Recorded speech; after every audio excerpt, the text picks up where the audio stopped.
읽겠습니다.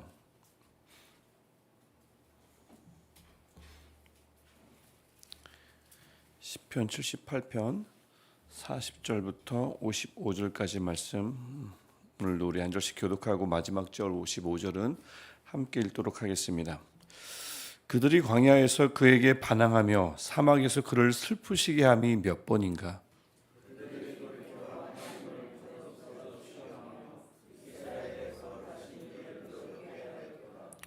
그들이 그의 권능의 손을 기억하지 아니하며 대적에게서 그들을 구원하신 날도 기억하지 아니하였도다.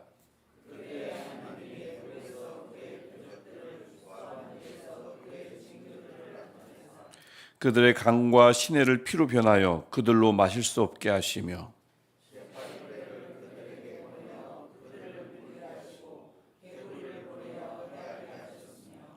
그들의 토산물을 황충에게 주셨고 그들이 수고한 것을 메뚜기에게 주셨으며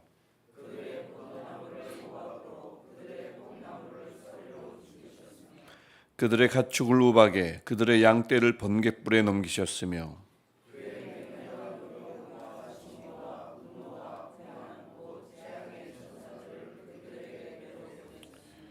그는 진노로 길을 닦으사 그들의 목숨이 죽음을 면하지 못하게 하시고 그들의 생명을 전염병에 붙이셨으며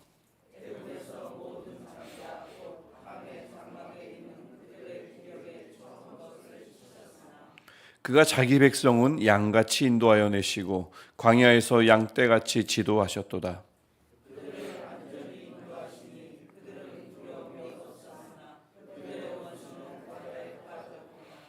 그들을 그의 성소의 영이여 곧 그의 오른손으로 만드신 산으로 인도하시고 또 나라를 그들의 앞에서 쫓아내시며 줄을 쳐서 그들의 소유를 분배하시고 이스라엘의 지파들이 그들의 장막에 살게 하셨도다. 아멘. 계속되는 아삽의 시편이고 또 특별히 78편은 굉장히 길다 보니까 지난 주에도 한번 서두를 보았죠. 그 시편을 오늘도 계속 보게 됩니다. 특별히 시편 78편은 여러분 성경에 그 타이틀을 보시면 아삽의 마스길이라고 파란 글씨로 적혀 있을 겁니다. 마스길은 교훈이라는 뜻이고 여러분 성경에도 각주로 이렇게 돼 있을 겁니다. 마스길은 교훈이라고 각주 2하고 아마도 교훈 이렇게 됐을 텐데 보통 교훈을 어떻게 전달합니까? 뭐 오래 산 분들이 그 경험을 이렇게 녹여가지고 자녀들에게 이렇게 사는 것이 옳더라라고 하죠. 뭐 그런 부모님도 그렇고 선생님들도 그렇고 특별히 고대에는 지금 나이 많은 장로님들이 나이 많은 어르신들이 아이들에게 또 후손들에게 가르치는 일들이 많았습니다. 그들이 가르칠 수 있는 이유는 오랜 세월을 살아왔기 때문이고 경험을 했기 때문이고 그러니까 그 살아오면서 배운 여러 가지 교훈들이 교훈될 만한 것들이 녹아져 있기 때문에 그렇습니다. 즉 이것을 좀 다르게 표현하면 긴 시간을 지내왔기 때문에 그 역사를 알고 있어서 역사를 통해서 교훈한다고 볼 수 있죠. 보통 역사를 배우는 이유가 뭐 요즘 아이들도 마찬가지고 다양한 역사를 배우지 않습니까? 뭐 세계사, 한국사, 우리 교회 안에서도 이제 기독교 역사를 배우고 성경 자체가 이스라엘의 역사입니다. 또 교회의 역사이기도 하고 역사를 배우는 이유가 단순히 지식을 쌓으려고 하는 것도 아니죠. 과거의 행적을 통해서 현재를 돌아보고 나는 앞으로는 어떻게 갈 것인가, 이들이 범했던 시행착오를 나는 어떻게 해야 피할 수 있는가, 이런 것들을 이런 교훈을 얻으려고 역사를 배우는 거죠. 아삽 역시 마스길 즉 교훈을 위해서 장구한 이스라엘 역사를 이 78편 한 편에 특별히 출애굽을 중심으로 아주 한 편의 이 시편 안에 압축시켜 놓았습니다. 그게 78편입니다. 그래서 아삽이 이스라엘 역사를 특별히 출애굽 사건 중심으로 쭉 정리해 보니까 78편 전체가 보여주듯이 그들의 역사는 분명히 하나님은 그들을 인도하시고 양떼처럼 먹이시고 인도하시는 목자 하나님, 참으로 좋으신 하나님인데 그 하나님께 이스라엘 백성들이 꾸준히 보인 것은 불순종이었다. 이스라엘 역사는 불순종으로 얼룩져 있음을 아삽이 알게 됩니다. 그래서 그것을 78편에 아주 간결하게 엄청나게 장구한 역사잖아요. 그것을 한 편의 시편 안에 다 녹여 놓았습니다. 그래서 이 역사라는 것이 보통 그렇죠. 뭐 잘 진행되어 온 길을 돌아보면서도 배우기도 하지만 좀 잘 못 걸었어요. 그래서 잘한 것을 통해서 배우는 것이 역사지만 잘 못한 것을 통해서도 배우는 것이 역사죠. 역사의 기능이 그렇습니다. 아삽이 바로 이런 점에 주목하고 78편 전체는 이 불순종으로 얼룩진 이스라엘 역사를 우리는 어떻게 하면 반복하지 않을 것인가, 이것을 78편으로 잘 보여주고 있습니다. 마스길이 맞는 것이죠. 교훈시입니다. 그래서 아삽이 40절부터 42절에서는 여전히 지속되는 반역과 불순종을 보여주고 있는데, 그들이 하나님께, 그 좋으신 하나님께 저지른 일을 네 가지 동사로 표현합니다. 40절을 보면 하나님께 반항을 했습니다. 순종이 어디 가는지 사라졌어요. 또 하나님을 슬프시게 합니다. 하나님의 백성이 해야 할 일은 하나님을 기쁘시게 하는 일인데, 그 택함 받은 이스라엘 백성이 하나님을 슬프게 했습니다. 41절을 보면 돌이켜는 원래 좋은 문맥에서 쓰면 회개를 뜻하지만 하나님께 등을 돌렸다는 뜻입니다. 하나님께 등을 돌리고, 똑같은 슈브예요. 하나님께 등을 돌리고 하나님을 거듭거듭 시험했습니다. 여러분, 시험은 하나님이 사람에게 하는 것이지 사람이 하나님께 하는 것이 아닌데, 뭔가 주객이 완전히 전도된 거죠. 하나님이 이렇게 하면 어떻게 하면 도와주나 안 도와주나 보자 라는 이런 하나님을 테스트하는 일을 사람이 했단 말입니다. 그리고 결국 41절 마지막에 하나님을 노엽게 하였습니다. 반항하고 슬프시게 하고 시험하고 결국 하나님을 분노하게 했다. 어째서 이스라엘 백성이 겸손히 섬기고 경배할 하나님을 그렇게 함부로 대했는가 말입니다. 사람에게도 이렇게 하면 안 되잖아요. 그렇지 않습니까? 사람에게도 이렇게 하면 안 되는데 부모에게 특별히 이렇게 하면 안 되지 않습니까?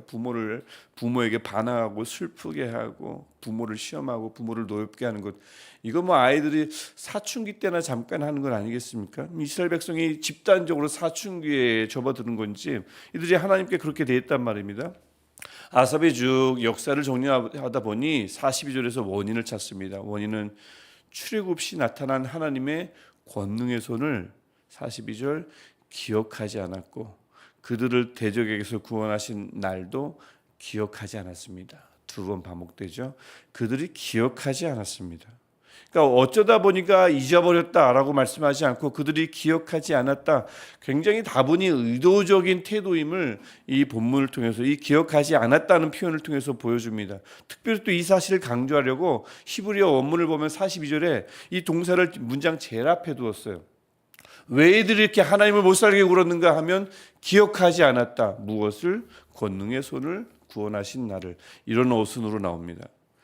잊어버린 게 아닙니다. 어쩌다 보니까 그들이 의도적으로, 악의적으로 기억하지 않았어요. 그들이 그렇게 의도적으로 기억하지 않은 것, 절대 잊을 수 없는 놀라운 일들임을, 그것을 43절부터 51절에 걸쳐서 출애굽 시 애굽에 일어났던 10가지 재앙 중 7가지 재앙을 쭉 나열했던 겁니다. 우리가 읽었던 내용이죠. 그래서 44절에 모든 하수를 피로 변하게 하는 재앙에서 49절부터 51절에 언급되는 장자 재앙 아시죠? 그 재앙 10가지 중에 7가지를 꼽아보면서 완고한 그 애굽의 바로마저도 이 재앙을, 특별히 마지막 장자 재앙을 통해서 마음이 바뀌잖아요. 그 엄청난 재앙을 통해서 하나님이 그들을 이끌어내셨는데 정작 이스라엘은 그것들을 기억에서 지워버렸습니다. 그리고는 52절부터 53절을 보면 그 끌어내셨기만 했습니까? 광야에서 계속 인도하셨죠. 그 52절 53절 말씀입니다. 근데 그 사건 속에서 하나님은 목자로서 이스라엘을 인도하시고 지도하시고, 반면에 대적은 홍해에 빠뜨리신 사건을 52절 53절에서 말씀하고 있는데, 그 광야라는 것, 사람은 도무지 살 수 없는 곳인데 그들은 그 많은 수가 살았잖아요.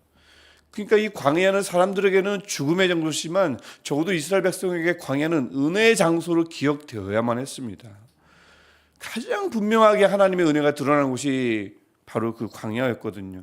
근데 그것을 의도적으로 지웠습니다. 기억에서 지웠습니다. 54절 55절은 하나님께서 이스라엘을 거룩한 곳, 오른손으로 만드신 시온산으로 인도하시고, 그것을 말씀하시죠. 그리고 가나안으로 인도하셔서 땅을 배분하셨습니다. 약속의 땅을 나눠주셨어요. 즉 하나님께서 출애굽 당시 모세를 통해서 이스라엘 백성에게 약속하셨던 약속을 결국에는 이루셨습니다. 이루지 않은 게 아니에요. 이루셨습니다. 그래서 그곳에서 새로운 삶을, 젖과 꿀이 흐르는 땅에서 하나님의 백성답게 사는 삶을 하나님께서 열어주셨어요. 그 문을 열어주셨습니다. 이렇게 하나님께서 권능의 손으로 그들을 구원해내시고 인도하신 이 사건들을, 그리고 약속을 이루어주신 일들을 이스라엘 백성은 기억하지 않았다고 아삽이 다시 한번 이 시편에 적고 있습니다. 사실 이러한 사건들을 가만히 아삽이 보면 이 앞에도 좀 나오는데 우리가 읽지 않았죠. 앞절에 앞부분에 가만히 보니까 역사를 쭉 기록해 보니까 나중에 이것들을 다 겪고 나서도 기억하지 않았지만 한참 이 하나님의 기적적인 사건을 맛보고 있는 도중에도 그 백성들은 하나님이 방금 보여주신 것을 믿지 않았다고 표현하고 있습니다. 고백하고 있습니다. 78편 32절 말씀입니다. 이러함에도 그들은 여전히 범죄하여 이러함에도는 하나님이 많은 것들을 보여줬음에도 불구하고 그들은 여전히 범죄하여 그의 기이한 일들을 믿지 아니하였으므로 다 지나고 믿지 않은 게 아니고 한참 하나님이 역사하시고 계시는데 그 와중에도 믿지 않았다는 것입니다. 민수기 우리가 지난번 함께 계속 읽어왔지 않습니까? 숱하게 반복되는 상황이 뭐예요? 하나님은 계속해서 많은 것들을 보여주시는데 그때 우리가 바라던 것이 이루어지면 모기가 갑자기 입으로 들어와서 바라던 것이 이루어지면 막 기뻐하고 즐거워합니다. 하지만 그거 잠깐이에요. 금방 시들시들하고 원망하고 왜 우리를 출애굽하게 하셨나 다시 애굽으로 갔으면 좋겠다 반복하잖아요. 그 와중에도 그랬단 말입니다. 그런데 그것을 다 겪고 나서도 결국에는 그 하나님께서 하신 일을 기억에서 지워버렸습니다. 하나님이 그들을 끝까지 인도하셨던 그 은혜를 억지로 기억하지 않았던 거죠. 그렇게 믿음 없이 하나님의 백성들에게 믿음 없는 하나님의 백성들에게 하나님이 주신 벌이 있었거든요. 이것은 기억했어야 되는데 그것이 78절 30편 33절 말씀입니다. 그들이 믿지 않았을 때 하나님이 어떤 벌을 주십니까? 하나님이 그들의 날을 헛되이 보내게 하시고 그들의 횟수를 두려움으로 보내게 하셨습니다. 허송세월하게 하시고요. 불안과 걱정, 두려운 나날을 하염없이 보내게 하셨습니다. 믿지 않는 이들, 하나님이 방금 보여주셨고 하나님의 은혜를 많이 깨닫게 하셨는데 그것을 쉽게 버리는 이들에게 나타나는 전형적인 하나님의 벌입니다. 헛되이 날들을 보내게 하고 그들의 횟수가 두려움으로 가득하게 하는 것, 이게 하나님이 주신 벌이죠. 이것을 그들의 역사를 통해서 배웠어야 하는데 그렇지 않았습니다. 하지만 어떻게든 광야를 이들은 통과했잖아요. 가나안 땅에 있었잖아요. 산전수전 다 겪었지 않습니까? 이 32절 33절을 기억하지 않더라도 어쨌든 더 많은 것들을 경험했는데 이 모든 게 하나님의 은혜였음을 수시로 기억했어야만 하는데 그것을 기억하지 않았다는 거죠. 특별히 하나님께서는 이들이 가나안 땅에 정착하고 나서는 잊을까 봐, 이거 다 잊어버릴까 봐 뭘 마련해 주셨어요? 여러 가지 제사를 명령하여 주셨잖아요. 그다음에 절기를 마련해 주셨지 않습니까? 초막절을 해라, 유월절을 지키라. 내가 너희를 건진 것, 넘어가게 한 것, 초막 안에서 살아가게 한 것, 이것을 기억함으로써 출애굽 당시 하나님의 역사를 반드시 기억하게끔 제도까지 만들어 주셨어요. 기억 장치까지 마련해 주셨다고요. 이들이 전혀 제사를 드리지 않고 절기를 지키지 않아서 기억하지 않았을까요? 그건 아닐 겁니다. 그들은 제사를 열심히 드리고 절기를 열심히 지켰을 거예요. 특별히 절기를 열심히 지켰을 겁니다. 얼마나 열심히 지켰는지 수백 년이 지나고 나서 1세기 예수님 사회를 보면 그래도 절기 열심히 지켜서 예루살렘을 열심히 오르락내리락 합니다. 절기를 지키는 것이 꾸준히 그 신앙이, 절기 신앙이 자손들에게 계승됐어요. 그 암흑기라고 하는 신구약 중간기, 제가 어제 주일에도 잠깐 언급했던 신구약 중간기, 하나님의 말씀이 그친 어둠의 시기, 절기 신앙은 그치지 않았습니다. 열심히 절기를 지켰어요. 제사도 마찬가지입니다. 문제는 뭐겠습니까? 절기만 지킨 겁니다. 문제는 뭐겠습니까? 제사만 드린 것입니다. 그냥 드리기만 한 것이고 그냥 지키기만 한 것이죠. 예를 들면 6월절이 되면 어떻게 돼요? 멀리 떨어져 지내던 사람들이, 동족들이 다 예루살렘으로 모입니다. 얼마나 오랜만에 만납니까? 연락 수단이 없는데. 그래서 오랜만에 만난 친구들과 만나서 즐거운 시간을 갖겠죠. 또 그 수많은 수십만 명이 달하는 사람들이 그 좁은 예루살렘에 모였습니다. 들썩거리죠. 축제 같은 분위기죠. 오면 막 시편을 가지고 막 노래하면서 축복합니다. 어린 양을 잡아서 고기를 음미하고요. 그랬던 거죠. 이것이 처음에는 굉장히 그냥 형식적으로 흘러가진 않았겠지만 이게 반복되면서 형식화되었겠죠. 절기는 지켰지만 시간이 지나가면서 절기는 익숙해지고 그 절기에 담긴 의미를 되새기는 시간은 점점 사라졌을 겁니다. 그러니까 진정한 절기의 의미보다 다른 것에 몰두한 것입니다. 반가운 사람들, 그들과의 교제, 그들과의 만남, 즐거운 분위기, 시끌벅적한 분위기 등등. 이를 가리켜 아삽이 교훈하는 것입니다.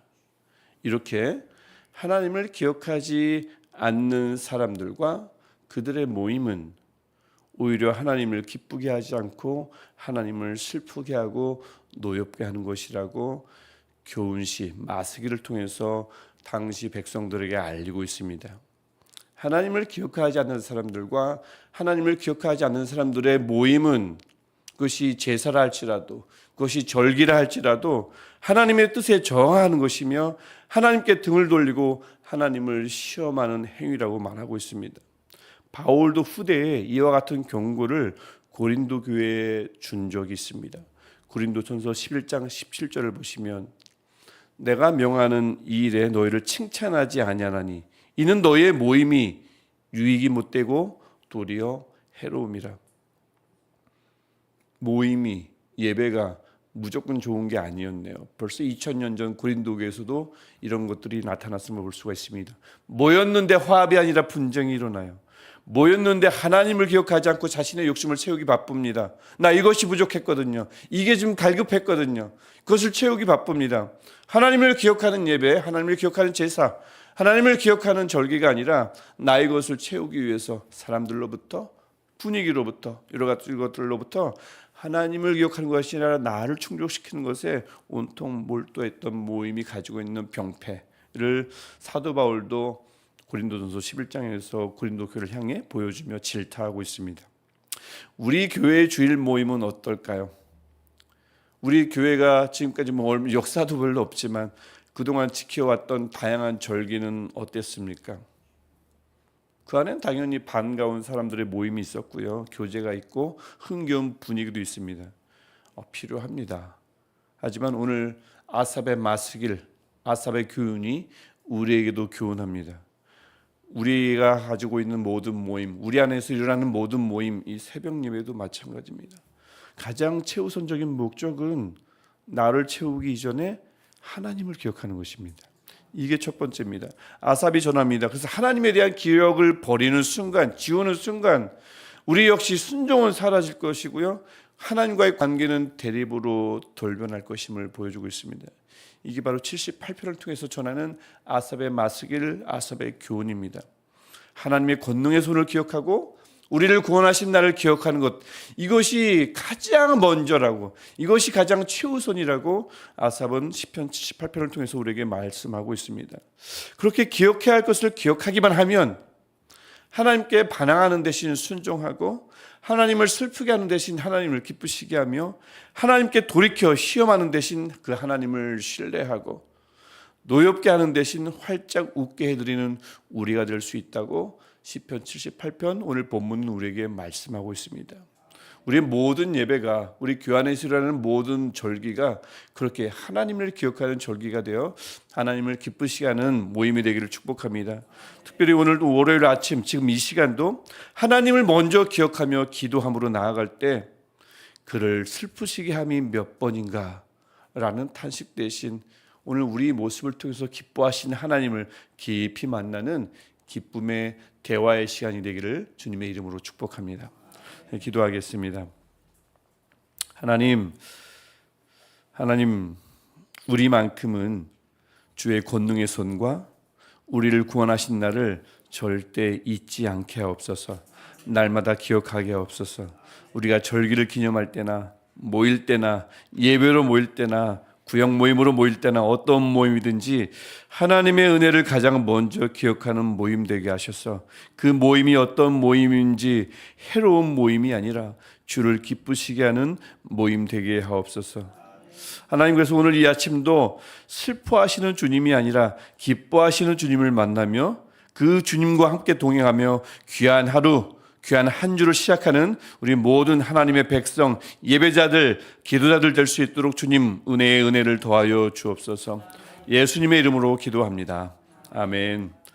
하늘에 계신 우리 아버지, 아버지의 이름을 거룩하게 하시며 아버지의 나라가 오게 하시며 아버지의 뜻이 하늘에서와 같이 땅에서도 이루어지게 하소서. 오늘 우리에게 일용할 양식을 주시고 우리가 우리에게 잘못한 사람을 용서하여 준 것 같이 우리 죄를 용서하여 주시고 우리를 시험에 빠지지 않게 하시고 악에서 구하소서. 나라와 권능과 영광이 영원히 아버지의 것입니다. 아멘. 오늘도 우리 하나님 아버지 양떼를 돌보는 목자처럼 우리를 돌보시는 하나님께 그 하나님의 은혜를 기억하며 하나님께 기도로 나아가시겠습니다.